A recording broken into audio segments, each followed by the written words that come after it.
આજે યરુશાલેમ અને સ્વર્ગીય માતાના ઉપદેશ શીર્ષક હેઠળ આવો આપણે સ્વર્ગીય પિતા દ્વારા બોલવામાં આવેલી બાઇબલની ભવિષ્યવાણીઓની તપાસ કરીએ. પિતાના વચનોમાં એક એવો ભાગ છે જે તેમણે પોતે પોતાના હાથે લખ્યો છે. હું માનું છું કે તમે બધા તેનાથી પરિચિત છો. એલીશાએ એલિયાનું પાલન કર્યું, યહોશુઆએ મૂસાનું પાલન કર્યું, પિતરે ઈસુનું પાલન કર્યું, અને હું. તો પછી પિતા કોનું પાલન કરે છે? હું માતાનું પાલન કરું છું. પિતાએ તેમની ભવિષ્યવાણીમાં આ નિવેદન શા માટે મૂકી ગયા? આ અત્યંત મહત્વપૂર્ણ છે. જ્યારે સિયોનના બધા બાળકો પિતાના ઉદાહરણનું પાલન કરે છે અને સ્વર્ગીય માતા દ્વારા આપવામાં આવેલી બધી શિક્ષાઓ અને આજ્ઞાઓનું પાલન કરે છે, ત્યારે ન માત્ર સમરૂન અને પૃથ્વીના છેડા સુધી સુવાર્તા ઝડપથી ફેલાશે, પરંતુ વિશ્વભરના આપણા ખોવાયેલા ભાઈઓ અને બહેનો પણ પિતા અને માતાનો અવાજ સાંભળશે અને સિયોનમાં પાછા ફરશે. છેવટે સુવાર્તાનું મહાન કાર્ય જેની પરમેશ્વરે આજ્ઞા આપી છે, આ પૃથ્વી પર પૂર્ણ થશે. ભવિષ્યવાણીઓ ત્યાં સમાપ્ત નથી થતી, ખરું ને? પરમેશ્વરે આપણને બીજી કઈ ભવિષ્યવાણીઓ આપી? તમે મારા રાજ્યમાં મારી મેજ પર ખાઓ તથા પીઓ. આ તે વચનો છે જે 2000 વર્ષ પહેલા આપવામાં આવ્યા હતા. બસ એટલું જ નહીં, પ્રકટીકરણનું પુસ્તક સાક્ષી આપે છે કે પરમેશ્વર આપણને એવી દુનિયા આપશે જ્યાં ફરી ક્યારેય મૃત્યુ નહીં હોય. એવી ભવિષ્યવાણી કરવામાં આવી હતી કે પરમેશ્વર સિયોનના સંતાનોને કૃપાની દુનિયા વારસામાં આપશે, જ્યાં કોઈ દર્દ કે પીડા નથી અને જે સદા સર્વકાળ અનંત મહિમાથી ભરપૂર રહેશે. ખ્રિસ્ત આન્સાંગ હોંગ દાઉદના નામે બીજી વાર આ પૃથ્વી પર આવ્યા. આ યુગમાં આવીને તેમણે આપણને, તેમના સંતાનોને, અનુગ્રહની એક ખૂબ જ વિશેષ ક્ષણ આપીને એકવાર ફરી સિયોનની સ્થાપના ચર્ચ ઓફ ગોડના નામથી કરી.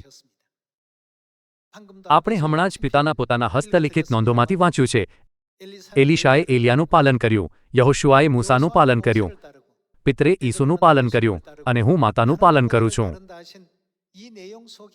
આજે આવો આપણે સાથે મળીને આ શબ્દોમાં રહેલા ભવિષ્યવાણીના અર્થની તપાસ કરીએ. આવો આપણે યશાયા અધ્યાય 62 જોઈએ.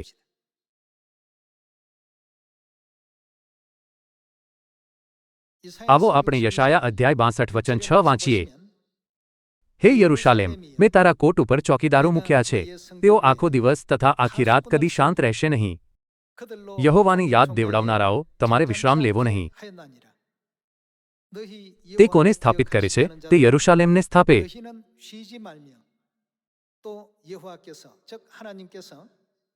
અંગ્રેજી લખાણ કહે છે કે પરમેશ્વર યરુશાલેમને સ્થાપે. શું આનો અર્થ એ નથી કે પરમેશ્વર પોતે જ સમગ્ર માનવજાત સમક્ષ યરુશાલેમને પ્રગટ કરે છે? તે યરુશાલેમને પ્રગટ કરે ત્યાં સુધી પ્રભુને વિશ્રામ આપવો નહીં, ને પૃથ્વી પર તેને સ્તુત્ય કરે ત્યાં સુધી પ્રભુને વિશ્રામ આપવો નહીં. તો અધ્યાય 62 વચન 7ની ભવિષ્યવાણી પ્રમાણે પરમેશ્વર ચોક્કસપણે કોની સ્થાપના કરશે? લગભગ 2700 વર્ષ પહેલા પરમેશ્વરે યશાયાના પુસ્તકમાં એ ભવિષ્યવાણી નોંધાવી હતી કે તે યરુશાલેમને પ્રગટ કરશે અને સ્થાપિત કરશે. યશાયા પ્રબોધકની સાક્ષી પ્રમાણે યરુશાલેમને સ્થાપિત કરનાર કોણ છે? તે આપણને સાક્ષી આપે છે કે પરમેશ્વર જ આ કરશે. આવો આપણે ગલાતીઓ અધ્યાય 4 દ્વારા આ યરુશાલેમની ઓળખની ખાતરી કરીએ.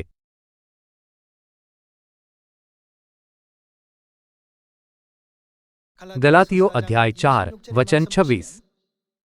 પણ ઉપરનું યરુશાલેમ સ્વતંત્ર છે. તે કોણ છે? તે આપણી માતા છે.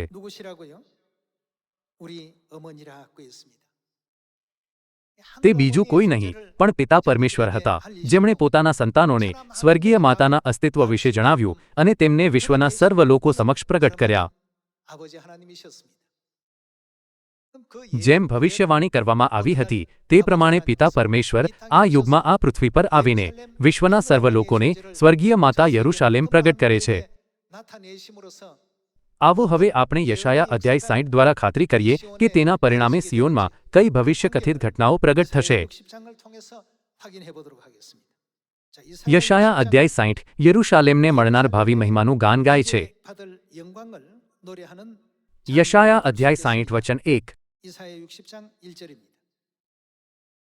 ઊઠ, પ્રકાશિત થા, કેમ કે તારો પ્રકાશ આવ્યો છે ને યહોવાનો મહિમા તારા પર ઉગ્યો છે. જુઓ, અંધારું પૃથ્વીને તથા ઘોર અંધકાર લોકોને ઢાંકશે.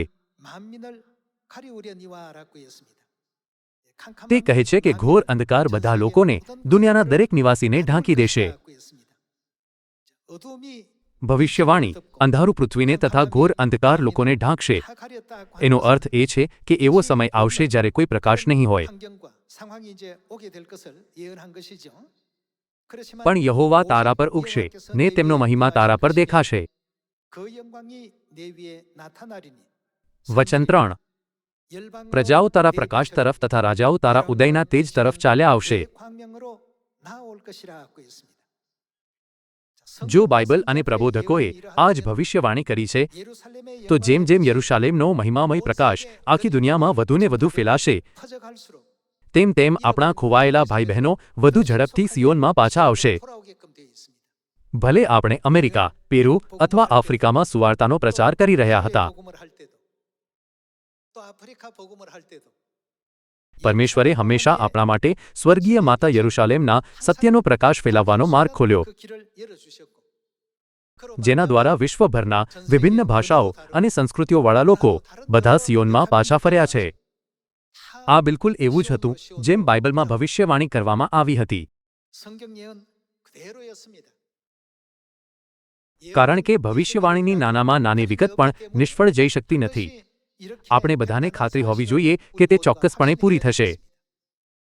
પિતા પરમેશ્વરે આપણને હું માતાનું પાલન કરું છું એવા શબ્દો શા માટે કહ્યા? વધુમાં તેમણે સિયોનના સંતાનોને યાદ કરાવતા કહ્યું કે જેવું મેં તમને કર્યું તેવું તમે પણ કરો, એ માટે મેં તમને નમૂનો આપ્યો છે. જેમ જેમ યરૂશાલેમનો મહિમામય પ્રકાશ અંધકારથી ઘેરાયેલી દુનિયામાં ફેલાશે, તેમ તેમ આપણા ખોવાયેલા ભાઈ બહેનો બધા સિયોનમાં પાછા આવશે. આવો આપણે હવે વચન 3 પર જઈએ. પ્રજાઓ તારા પ્રકાશ તરફ તથા રાજાઓ તારા ઉદયના તેજ તરફ ચાલ્યા આવશે. વચન 4. તારી દૃષ્ટિ ચારે તરફ ઊંચી કરીને જો, તેઓ સર્વ ભેગા થાય છે, તેઓ તારી પાસે આવે છે. તારા પુત્રો દૂરથી આવશે, તેઓ દૂરના રાષ્ટ્રોમાંથી આવશે, ને તારી પુત્રીઓને કેડે બેસાડીને લાવવામાં આવશે. કઈ પરિસ્થિતિઓમાં ભવિષ્યવાણી કરવામાં આવી હતી કે આ વસ્તુઓ થશે? આ બાબતો ત્યારે થશે જ્યારે યરૂશાલેમના મહિમાનો તેજસ્વી પ્રકાશ આખા વિશ્વમાં ઘોષિત કરવામાં આવશે. હે સર્વ, ભવિષ્યવાણી પ્રમાણે બધું જ પૂરું થવું જોઈએ. ભવિષ્યવાણી પ્રમાણે પિતા આ પૃથ્વી પર આવ્યા, મંડળીની સ્થાપના કરી, 37 વર્ષ સુધી સુવાર્તાના માર્ગ પર ચાલ્યા અને આપણી સમક્ષ સ્વર્ગીય માતાને પ્રગટ કર્યા. પિતાએ આપણને પહેલેથી જ શીખવ્યું છે. જ્યારે સમરૂનમાં અને પૃથ્વીના છેડા સુધી સ્વર્ગીય માતાની મહિમાની ઘોષણા તેમના સંતાનો દ્વારા કરવામાં આવશે, ત્યારે એક મહાન કાર્ય શરૂ થશે જ્યાં દૂરથી દીકરાઓ આવશે અને દીકરીઓને કેડ પર તેડી લાવવામાં આવશે. જ્યારે પિતા પૃથ્વી પર હતા ત્યારે માત્ર 13 ચર્ચથી આજે 7800મી વધુ ચર્ચ સુધી ચર્ચ ઓફ ગોડની વૃદ્ધિ પાછળ કોનો હાથ છે?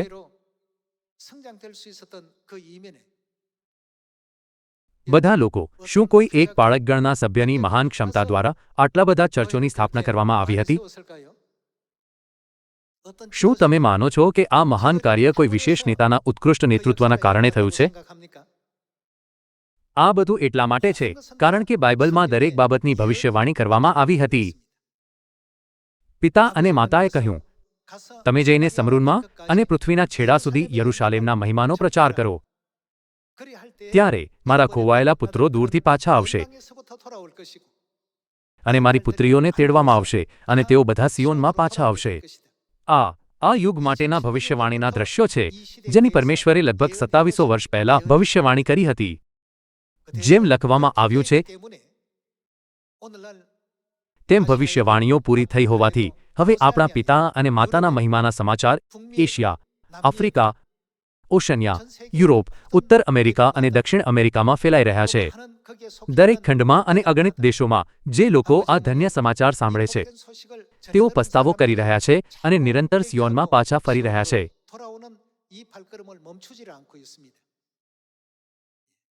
આ બધાનું કારણ શું છે?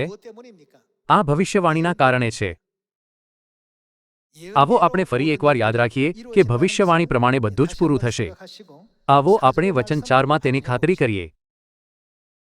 તારી દૃષ્ટિ ચારે તરફ ઊંચી કરીને જો, તેઓ સર્વ ભેગા થાય છે, તેઓ તારી પાસે આવે છે, તારા પુત્રો દૂરથી આવશે ને તારી પુત્રીઓને કેડે બેસાડીને લાવવામાં આવશે. ત્યારે તું તે જોઈને પ્રકાશિત થઈશ ને તારું હૃદય ઉછળશે ને પ્રફુલ્લિત થશે, કેમ કે સમુદ્રનું દ્રવ્ય તારી પાસે વાળી લવાશે ને પ્રજાઓનું દ્રવ્ય તારી પાસે લાવવામાં આવશે. આવો આપણે આવતા પુત્રો અને પુત્રીઓનું વર્ણન કરતું દ્રશ્ય જોઈએ. આવો આપણે વચન 8 જોઈએ. આ જેઓ વાદળની જે ને પોતાની બારીઓ તરફ ઉડીને આવતા કબૂતરની જે ઉડી આવે છે, તેઓ કોણ હશે? દૂરના દેશોથી ઉડીને આવી રહેલા આ કોણ છે? આવો આપણે વચન 11 જોઈએ. વળી મારા દરવાજા નિત્ય ઉઘાડા રહેશે, તેઓ રાત દિવસ બંધ થશે નહીં, જેથી વિદેશીઓનું દ્રવ્ય તેમના બંધનમાં રાખેલા રાજાઓ સહિત તારી પાસે લાવવામાં આવે. જે પ્રજા તથા જે રાજ્ય તારી સેવા નહીં કરે તે નાશ પામશે. હા, તે પ્રજાઓ ખચિત ઉજ્જળ થશે. લબાનોનનું ગૌરવ, દેવદાર, ભદ્રાક્ષ તથા સરળ, એ સર્વ મારા પવિત્ર સ્થાનને સુશોભિત કરવા માટે તારી પાસે લાવવામાં આવશે અને હું મારા પગોનું સ્થાન મહિમાવાન કરીશ. જેઓએ મારા પર જુલમ કર્યો તેઓના પુત્રો તારી પાસે નમતા આવશે અને જેઓએ તને તુચ્છ માન્યું તેઓ સર્વ તારા પગના તળિયા સુધી નમશે અને તેઓ તને યહોવાનું નગર, ઇઝરાયેલના પવિત્ર ઈશ્વરનું સિયોન કહેશે. યશાયા અધ્યાય 60 યરૂશાલેમના વિષયમાં પરમેશ્વરની ઈચ્છાને ઘણા રૂપકાત્મક અભિવ્યક્તિઓ દ્વારા સમજાવે છે, જેથી લોકો ભવિષ્યવાણીને સરળતાથી સમજી શકે. આવો આપણે વચન 20 જોઈએ. ત્યાર પછી તારો સૂર્ય કદી અસ્ત પામશે નહીં, તેમ તારો ચંદ્ર જતો રહેશે નહીં, કેમ કે યહોવા તારું સદાકાળનું અજવાળું થશે. બીજું શું થશે? ને તારા શોકના દિવસો પૂરા થશે. વળી તારા સર્વલોક ધાર્મિક થશે, તેઓ મારા મહિમાને અર્થે મારા રોપેલા રોપના અંકુરો, મારા હાથની કૃતિ થશે, તેઓ સદાકાળ દેશનો વારસો ભોગવશે. છેક નાનામાંથી તમારામાંનો છેક નાનો શું થશે? 1000 થશે. ને જે નાનકડો છે તેનું શું થશે? તે બળવાન પ્રજા થશે. હું યહોવા ઠરાવેલે સમયે તે જલ્દી કરીશ. જ્યારે પિતા આ પૃથ્વી પર આવ્યા ત્યારે તેમણે સ્વર્ગારોહણ કરતા પહેલા દરેક વ્યક્તિએ મારું અનુસરણ કરવું જોઈએ એમ કેમ ન કહ્યું, પણ તેના બદલે માતાનું અનુસરણ કરો એવા શબ્દો કેમ આપી ગયા? પણ ઉપરનું યરૂશાલેમ સ્વતંત્ર છે, તે આપણી માતા છે. આ ગલાતીઓને પત્ર અધ્યાય 4 વચન 26માં લખેલું છે. જ્યારે આખા સમરૂન અને પૃથ્વીના છેડા સુધી માતાના અસ્તિત્વની સાક્ષી આપવામાં આવે છે અને તેની ઘોષણા કરવામાં આવે છે, ત્યારે આખી માનવજાતિને શું આપવામાં આવે છે? અનંત જીવન, જેનું પરમેશ્વરે વચન આપ્યું છે, આપવામાં આવશે. તમને બધાને તમારી શારીરિક માતાઓ દ્વારા શારીરિક જીવન આપવામાં આવ્યું છે. તેવી જ રીતે આપણી અનંત સ્વર્ગીય માતા વિના આપણને અનંત જીવન આપી શકાતું નથી. આપણું ચર્ચ ભવિષ્યવાણીના મંચ પર ઊભું છે અને તે આજ દિવસ સુધી તે ભવિષ્યવાણી પ્રમાણે આગળ વધી રહ્યું છે. જેમ જેમ બાકીની ભવિષ્યવાણીઓ પ્રગટ થવાનું ચાલુ છે, જ્યારે યરૂશાલેમ આપણી સ્વર્ગીય માતાની આ સુવાર્તાનો પ્રચાર આખા સમરૂન અને પૃથ્વીના છેડા સુધી કરવામાં આવશે, ત્યારે આપણા બધા ખોવાયેલા ભાઈ અને બહેનો એક પછી એક સત્ય તરફ પાછા આવશે. પરમેશ્વરે આપણા માટે માથીની સુવાર્તામાં આવી ભવિષ્યવાણી છોડી છે. જેમ મરઘી પોતાના બચ્ચાને પાંખો નીચે એકત્ર કરે છે, તેમ તારા છોકરાને એકત્ર કરવાનું મેં કેટલી વાર ચાહ્યું. બચ્ચા માત્ર ત્યારે જ પ્રતિક્રિયા આપે છે જ્યારે તેઓ તેમની માતાનો અવાજ સાંભળે છે. ભલે દુનિયામાં ઘણા બધા પ્રાણીઓ છે, પણ પરમેશ્વરે ખાસ કરીને મરઘીના ઉદાહરણ દ્વારા આપણને આ દ્રષ્ટાંત આપ્યું છે. મરઘી ભેગી કરે છે. આપણે આપણા ખોવાયેલા ભાઈઓ અને બહેનોને ત્યારે જ શોધી અને એકત્ર કરી શકીએ છીએ જ્યારે માતા પરમેશ્વરનું અસ્તિત્વ પ્રગટ થાય છે. બાઇબલ કહે છે કે ત્યારે જ સંતાનો સિયોનમાં પાછા ફરશે. તેથી 37 વર્ષ સુધી સ્વર્ગીય પિતાએ સુવાર્તાનો પાયાનો પથ્થર મૂક્યો અને તેનો પાયો સ્થાપિત કર્યો. સ્વર્ગીય માતા હવે વિશ્વના ખૂણે ખૂણેથી બધી ખોવાયેલી સંતાનોને ભેગી કરી રહી છે. ખરેખર પિતાના સમયના ચર્ચની સરખામણીમાં આજના ચર્ચમાં અતુલનીય વૃદ્ધિ થઈ રહી છે.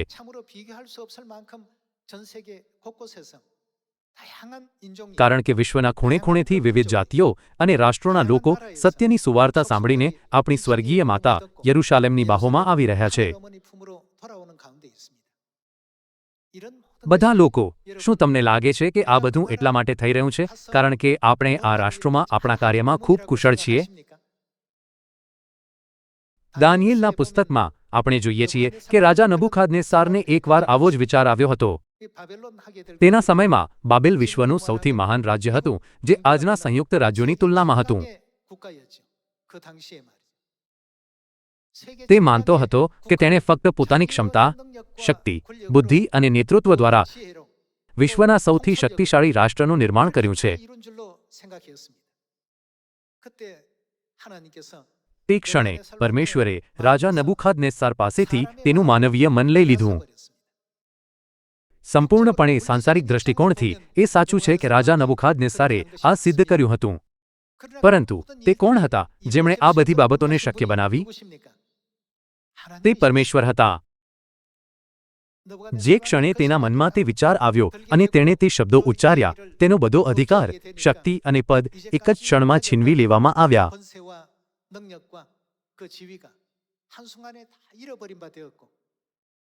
7 વર્ષ સુધી તે સ્વર્ગના ઝાકળથી ભીંજાઈને એક પશુની જેમ ખેતરોમાં રહ્યો. તેણે 7 વર્ષ એવા મન સાથે વિતાવ્યા જે હવે માનવીય રહ્યું ન હતું. જ્યારે તેને અહેસાસ થયો કે બ્રહ્માંડની સર્વ વસ્તુઓ પરમેશ્વર દ્વારા બનાવવામાં આવી છે અને તેમના દ્વારા સંચાલિત થાય છે, અને તેનો અધિકાર પરમેશ્વર તરફથી મળેલી ભેટ હતો, અને જ્યારે તેને છેવટે સમજાયું કે તેણે બાબેલના રાજ્યની સ્થાપના નથી કરી, પરંતુ યુગો અને ઇતિહાસનું માર્ગદર્શન કરનાર તો પરમેશ્વર છે, ત્યારે જ તેની વિવેક બુદ્ધિ પાછી આવી. તેનું રાજપદ અને સિંહાસન પણ પુનઃ સ્થાપિત કરવામાં આવ્યું. આ દાનિયેલના પુસ્તકમાં નોંધાયેલું છે. બધા લોકો, આપણે જે કંઈ પણ કરીએ છીએ તેમાં આપણા માટે માર્ગ પિતા અને માતાએ ખોલ્યો છે. હવે આપણે તે જ કાર્ય કરી રહ્યા છીએ જે પિતા અને માતાએ આપણા માટે હજારો વર્ષ પહેલા તૈયાર કર્યું હતું. તેથી આ સુવાર્તા ક્યારેય નિષ્ફળ થવાની નથી. તે ચોક્કસપણે પૂર્ણ થશે.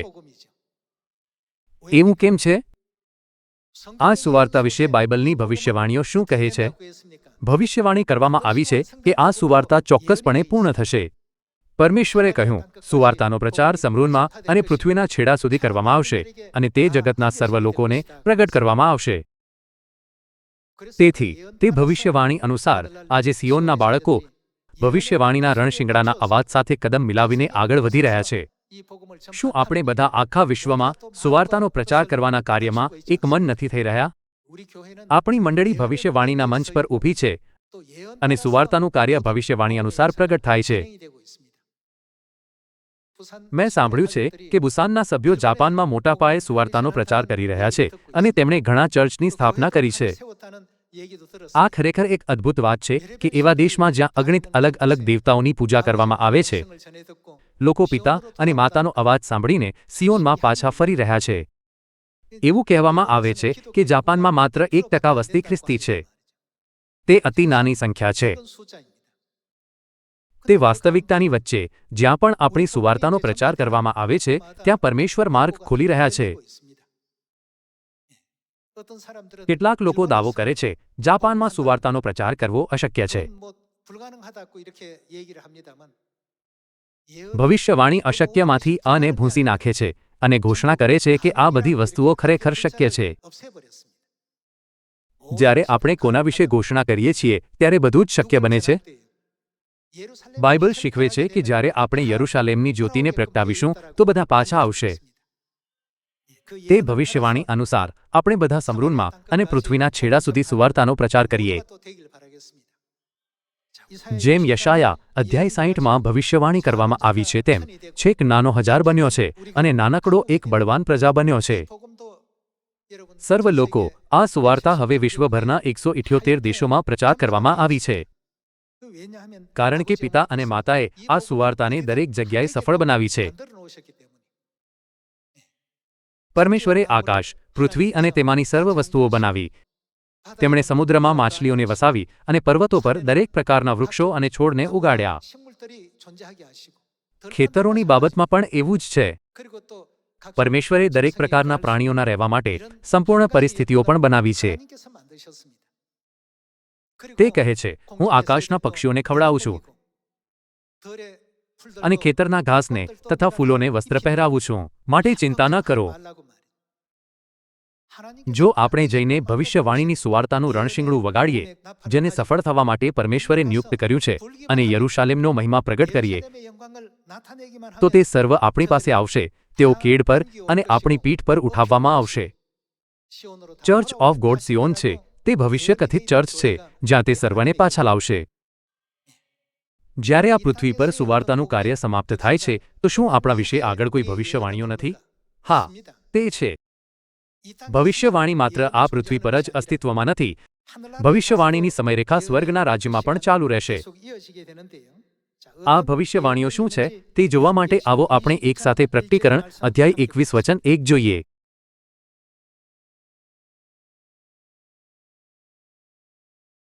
પછી મેં નવું આકાશ તથા નવી પૃથ્વી જોયા, કેમ કે પહેલું આકાશ તથા પહેલી પૃથ્વી જતા રહેલા છે અને સમુદ્ર હવે છે જ નહીં. તે કહે છે કે હવે એક નવી દુનિયા આપણી સામે પ્રગટ થશે. બીજા શબ્દોમાં, આ સ્વર્ગનું રાજ્ય છે. આવો આપણે વચન 4 પર જઈએ. આવો આપણે વચન 4ના શબ્દો જોઈએ. તે તેઓની આંખોમાંનું દરેક આંસુ લૂછી નાખશે. હવે શું થનાર નથી? મરણ ફરીથી થનાર નથી. પરમેશ્વર મૃત્યુનો નાશ કરવાની ભવિષ્યવાણીનું વચન આપે છે. તેમજ બીજું શું થનાર નથી? શોક કે રુદન કે દુઃખ ફરીથી થનાર નથી. પ્રથમની વાતો જતી રહેલી છે. આવો આપણે આગળની ભવિષ્યવાણીનું વચન જોઈએ. વચન 5. રાજ્યાસન પર જે બેઠેલા છે તેમણે કહ્યું, જુઓ, હું બધું નવું બનાવું છું. વળી તે કહે છે, તું લખ, કેમ કે આ વાતો વિશ્વાસયોગ્ય તથા સત્ય છે. ભવિષ્યવાણીના આ વચનો જૂઠા નથી. તે કાલ્પનિક નથી કે મનગણંત પણ નથી.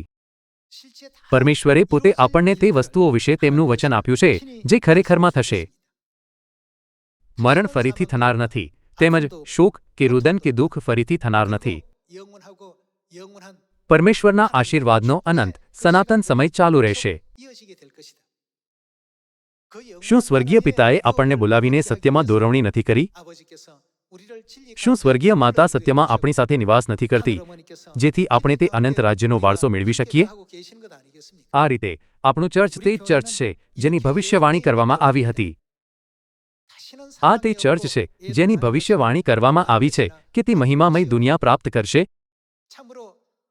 જ્યાં હવેથી મૃત્યુ નહીં હોય, ન શોક, ન રડવું, ન દર્દ, માત્ર આશીષ, માત્ર અનંત જીવન, માત્ર આનંદ, માત્ર આશા અને માત્ર સુખ હશે. આવો હવે આપણે પ્રકટીકરણ અધ્યાય 22માં આપવામાં આવેલી બીજી ભવિષ્યવાણી પર જઈએ. આવો આપણે અધ્યાય 22 વચન 1 પર જઈએ. ત્યારે તેણે મને ઈશ્વરના તથા હલવાનના રાજ્યાસનમાંથી નીકળતી સ્ફટિકના જેવી ચળકતી જીવનના પાણીની નદી નગરના રસ્તા મધ્યે બતાવી. એ નદીના બંને કિનારે જીવનનું ઝાડ હતું. તેને 12 પ્રકારના ફળ લાગતા હતા. દર માસે તેને નવીન ફળ આવતા હતા. વળી તે ઝાડના પાંદડા સર્વ પ્રજાઓને નિરોગી કરવા માટે હતા. હવે પછી કોઈ પ્રકારનો શાપ થનાર નથી, પણ તેમાં ઈશ્વરનું તથા હલવાનનું રાજ્યાસન થશે. તેમના દાસ તેમની સેવા કરશે. તેઓ તેમનું મુખ નિહાળશે અને તેઓના કપાળ પર તેનું નામ હશે. ફરીથી રાત પડશે નહીં. તેઓને દીવાના અથવા સૂર્યના પ્રકાશની જરૂર નથી, કેમ કે પ્રભુ પરમેશ્વર તેઓ પર પ્રકાશ પાડશે. તેઓ શું કરશે? અને તેઓ સદા સર્વકાળ રાજ કરશે.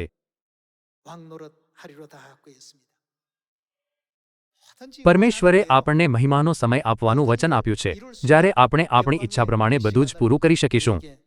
약속을 해놓으셨습니다. પરમેશ્વરે આ ભવિષ્યવાણીઓને પ્રેરિત યોહાન પર પ્રગટ કરી 이와 같이 하나님께서 보여주시고 또 알려주셨고 અને તેમને પ્રકટીકરણની પુસ્તકમાં સ્થાન આપ્યું, જેથી આપણે જે આ છેલ્લા દિવસોમાં જીવી રહ્યા છે તેમને ગ્રહણ કરી શકીએ અને ઘોષિત કરી શકીએ. આ મહિમામય ભવિષ્યવાણીના માર્ગ પર ચાલતા આપણે નવી યરુશાલેમ સ્વર્ગીય માતાની સાક્ષી આપીએ છીએ અને સમરૂનમાં અને પૃથ્વીના છેડા સુધી સુવાર્તાનો પ્રચાર કરી રહ્યા છીએ. જો આપણે જઈશું તો પરમેશ્વર બધું જ શક્ય બનાવશે. ઘણા દેશો આપણી રાહ જોઈ રહ્યા છે. આપણે માત્ર ભવિષ્યવાણીના રણશિંગડાના અવાજ પ્રમાણે કાર્ય કરવાની જરૂર છે. ત્યારે આપણા બધા જીવનમાં આપણે અંદર આવતા તેમજ બહાર જતા આશીર્વાદિત થઈશું. તારા પેટનું ફળ તથા તારી ભૂમિનું ફળ તથા તારા ઢોરનું ફળ એટલે તારી ગાયોનો વિસ્તાર તથા તારા ઘેટંબકરાના બચ્ચા આશીર્વાદિત થશે. પરમેશ્વરે આપણને દરેક કાર્યમાં આશીષ આપવાનું વચન આપ્યું છે. આ ચર્ચ ઓફ ગોડ છે જેના વિશે પરમેશ્વરે ભવિષ્યવાણી કરી છે. પિતા અને માતાનો અવાજ સાંભળીને આપણે ચર્ચ ઓફ ગોડમાં પ્રવેશ કર્યો છે. પિતાના અવાજને અનુસરીને આવો આપણે બધા ભવિષ્યવાણીની પરિપૂર્ણતા સુધી પહોંચવા માટે સ્વર્ગના રાજ્યની યાત્રા કરીએ અને સુનિશ્ચિત કરીએ કે એક પણ વ્યક્તિ પાછળ ન રહી જાય. આવો આપણે દાનિયેલ અધ્યાય 7 વચન 17 જોઈએ.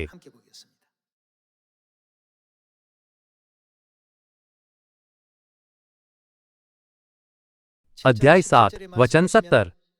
આ 4 મોટા જાનવરો તો 4 રાજાઓ છે કે જેઓ પૃથ્વી પર ઊભા થશે. પણ પરાત્પર પવિત્રો પરમેશ્વરના લોકો શું કરશે? તેઓ રાજ્ય સંપાદન કરશે ને તે રાજ્ય તેઓ ક્યાં સુધીથી ભોગવશે? સદા. હા, સદા સર્વકાળ ભોગવશે. માત્ર એક સદા પૂરતું નથી. ફરીથી સદા. 2 વાર હજુ પણ પૂરતું નથી. તે ત્રીજી વાર કહે છે સર્વકાળ. સદા. હા, સદા સર્વકાળ. આ લોકો દ્વારા આપવામાં આવેલી ખાતરી નથી, પરંતુ સ્વયં પરમેશ્વર દ્વારા આપવામાં આવેલું વચન છે. આ વચન અનુસાર તમે પિતા અને માતાના સત્યમાં પ્રેમથી સંગત કરો અને યરુશાલેમના સત્યનો પ્રકાશ અને તેની મહિમાને વિશ્વભરમાં વધુ લોકો સુધી ફેલાવો, જેથી આ વર્ષ ખરેખર આશીષમય બને.